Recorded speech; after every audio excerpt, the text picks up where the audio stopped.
Hello, good afternoon. My name is Guillermo Ponce. This is my third semester. I'm in sophomore year. The course that is for this video it's for DC analysis circuits. My number is this one, and I'm studying at NMSU, New Mexico State University. The purpose for this video is to show you and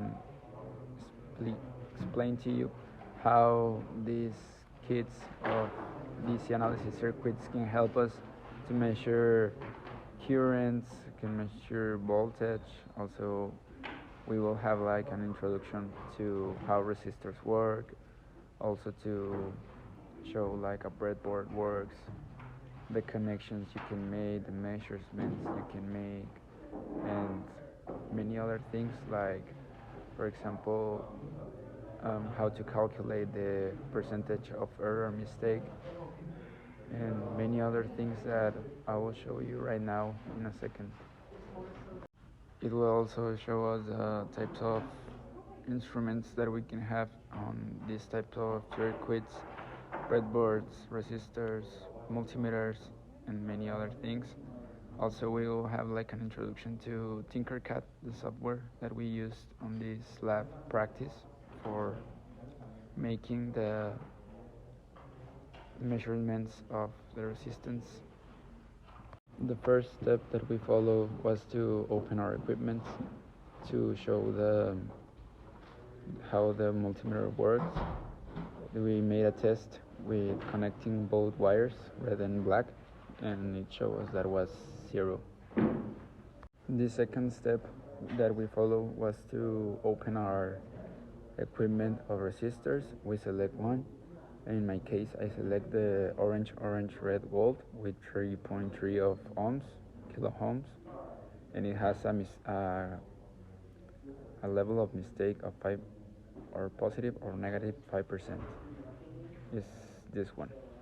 After we select our resistor, we add with the multimeter, we connect with the red end wire with the resistor, and it shows us a different result with different kilo ohms, and this was the result. After this, that we make our measurements, we will obtain with the formula we will have the error percentage. In this case, the formula is the value measured minus the value expected divided by the value expected multiplied by 100%. In this case, this was we can see here, these were our values, and this is the result, minus 1.42%. So we are on the correct level of percentage of error. In the sixth step, we place our resistors on the breadboard, and after this we will introduce the wires on the breadboard to analyze and measure the quantity of ohms that are on the multimeter shows us. We made 5 different measurements with using the multimeter, moving the position of the